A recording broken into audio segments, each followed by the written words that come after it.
Good morning, students.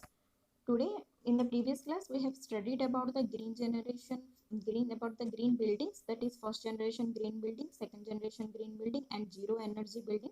Today, we are going to study about the green hotels. Actually, the green hotels are invariably designed as green buildings first, along with the green services to their guests.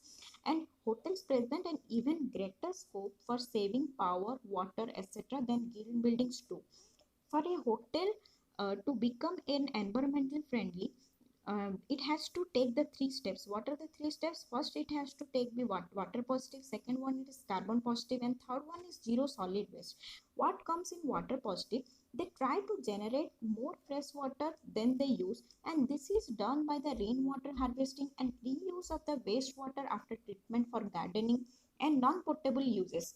What is that? It means that a more amount of the fresh water is how we can achieve by rainwater harvesting, and we can use this wastewater for the treatment of the gardening. Second one is carbon positive, in which we have to go for afforestation and minimum the use of the fossil fuels. By doing the afforestation, we can absorb more amount of carbon dioxide from the atmosphere, and by using the minimum use of fossil fuels such as coal, oil, petroleum, so more amount of carbon dioxide should not be released to the atmosphere. And by this zero solid waste through salvation, through recycling and composting.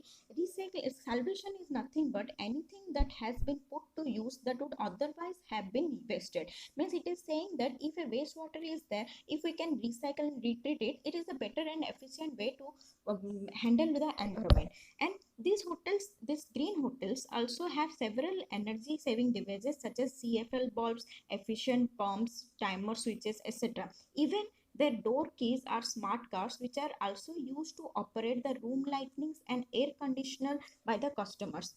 Okay, they also save the water by using the dual flushing tanks, pressure reducing services, dual pumping, etc. Even they save the power through the solar water heating equipment for rooms as well as hotel kitchens and laundries, etc. Means all of the facilities is done by using the solar energy, so that no amount of gas or any other harmful petroleum is used in this running the power or running the water, which is releasing the harmful carbon dioxide to the atmosphere. Everything can be handled by using of the solar energy. Even these hotels also make the extensive use of the wastewater after treatment to meet the cooling, gardening, and other needs to ensure the solid waste segregations and reuse, composting, and use of the recycled paper and use of less consuming plants in their gardens, etc. Some hotels are also beneficiary for carbon credit under the CER schemes. So these are the main points related to the green hotels.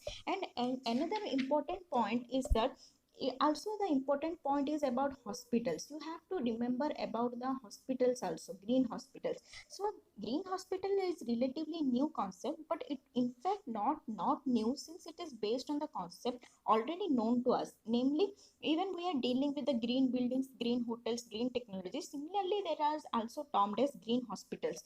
In green hospitals are only an application of all the mentioned concept. They incorporate all the devices with a green hotel would. They also incorporate all the devices with different municipal services would incorporate. A key to their successful operation lies in the proper segregation of infectious wastes from the municipal waste and its proper disposal. But actually, green hospital means we have to collect the wastages of the medical, and we have to properly dispose it so that it does not harmful to the any other patient or any other environment, so that it can be easily disposable. Hospital must also ensure that these needles and sharps do not find their way back to the market. Means it is saying that these needles which are used for the patient should be completely disposal, and it should not be recycled, or it should not cannot be reused in, and it cannot be provided again to the market. They must be broken before disposal to make it reuse impossible. We cannot use a medical instrument again. Okay, so that is why it should be completely decomposed so that it does not affect any other patient or any other human being. With infectious wastes, no burn technologies, means this should be destroyed in such a way that if we will burn it, there may be autoclaves or hydroclaves may be obtained from this burning. So it is should be completely decomposed by under important green technologies under it and must be used instead of incineration. Burning at lower than a certain temperature may also produce the toxic dystrodin. Even a radioactive wastes and psychotic drugs need separate disposal as per their own guidelines. Body parts are generally sent to the local crematory for the incineration. Means it is saying that even in green hospital it is termed. Why? Because the particular wastes which are eliminated, which are obtained after the treating a patient, it should be decomposed in particular efficient way so that it does not harm to the environment. Okay, then we are going to study about the green technologies for transport. Okay, there are many different forms for the transport. Okay, there are many different forms for the transport which serves in the cities, and there have been various forms of greenness among them.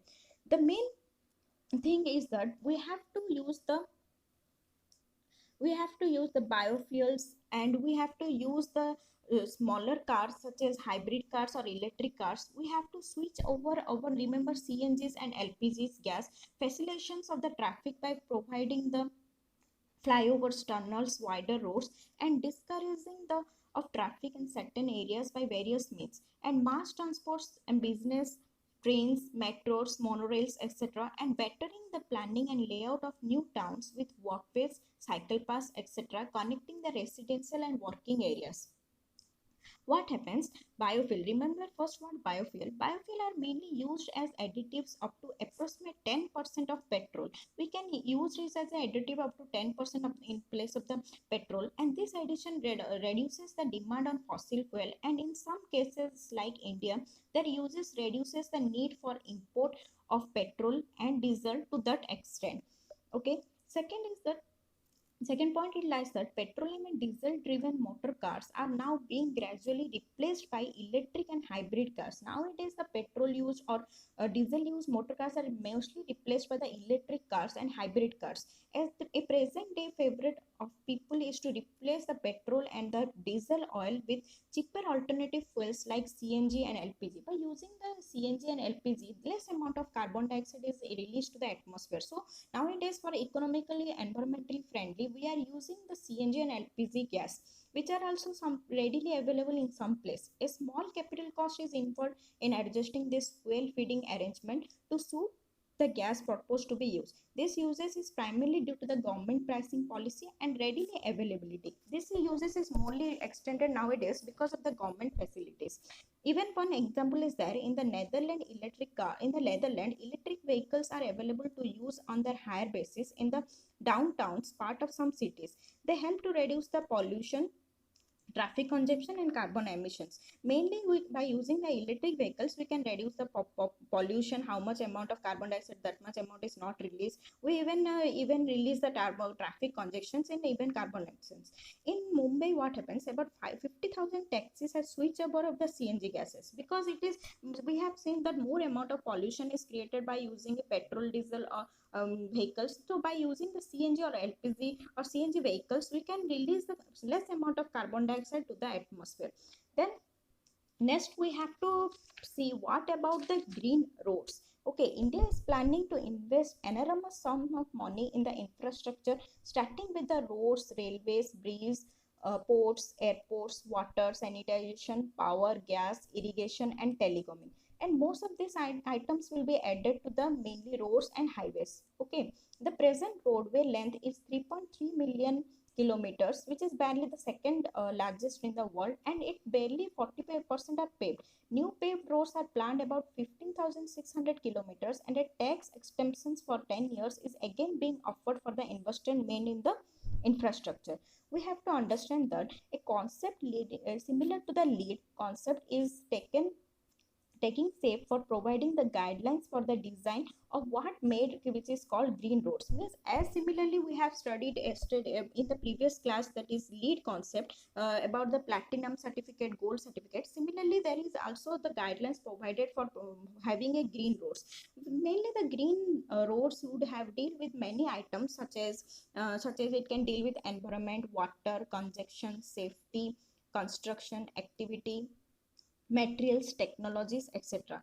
The designers or the town planners have to be encouraged to improve the sustainability of roadways and to lessen their environmental impact. The construction process may itself generated large quantities of debris and produces runoff that chokes the sewage system and pollutes the receiving water bodies. The massive traffic may cause its own problem. In the end, if we take the proper precaution and which is should be taken by us, if it is not taken, then the society may left with impervious, heat holding islands and carbon emitting vehicles. So we have to properly deal with the green roads. Then we have to study about the green technologies for the industries. What green technology for the industries suggests that the green technologies industries often constitute a big part to our so-called carbon footprints. We have yesterday studied about the carbon footprint, that particular how much a individual, how much an organization or an event produce a carbon dioxide equivalent and how much it is released to the atmosphere. So how much the industry is releasing a carbon dioxide to the atmosphere, we have to see. And industry generate the carbon emission right from the start. We have to understand that even a industry started means that we had the start of the carbon dioxide emission is started from right the point of that, and from the start of minimum mining operation for their raw materials to the chemicals and process used in their manufacture, and continue to emit during the transport and use for their products, and even during the disposal after their useful life is over. Industries, therefore, it is called as grave to the cradle to the grave. It means that from the time of creation of the disposal, from the time of the creation to the time of to the disposal, throughout the life cycle, in the industries all are creating the carbon dioxide. And in that way, how efficiently we can handle a industry so that it is the amount of carbon dioxide released to the atmosphere from the starting manufacturing point to the deliver of the product, it is to be handled to be efficiently. And one important note is that the production of 1 kilowatt hour of electricity to operate a pump releases about 0.44 kg of carbon dioxide at the power generating system. Okay, next 23 point, these are some briefing points I am saying.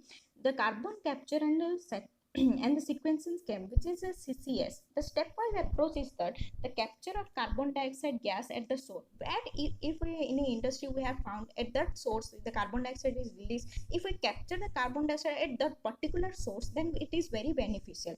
And we have, after capturing, we have to compress it up to required temperature, density, and low volume. Then we can transport it by the pipe to the holding site and inject into the ground to the required depth and stratum, and that we can monitor its performance in regard to the regulatory points. Okay, then we can study about the SWOT analysis. What are the SWOT analysis? Which is deals with the strength, weakness, opportunity, and threat. These are the four important points of the green technology. What are the strength we are getting from a green technology? Many good and young and educated people are capable of doing varieties of things ranging from the research and development to the manufacturing and marketing. Okay, second one is weakness. What is the main weakness about the local prejudices such as caste, greed, and color? And opportunity is plenty. There is plenty opportunities in terms of green technology. What is the threat? It is slow starters and providing funds and facilities. We are not getting a sufficient amount of fund as we should get regarding the green technology.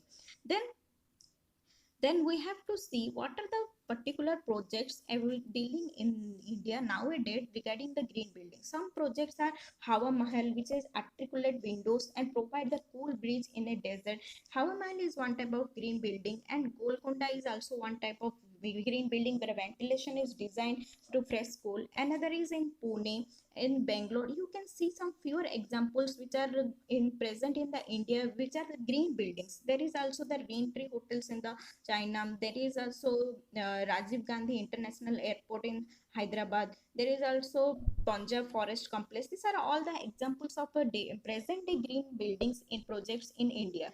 Okay, thank you. Next class we will going to study about some high-tech measures relating to the carbon dioxide emissions which are used, which can be done in the future. So we are next class we are going to deal with some high-tech measures for reducing the carbon dioxide emissions. Then the another class we will deal with the recommended plans of action. Thank you. Have a nice day.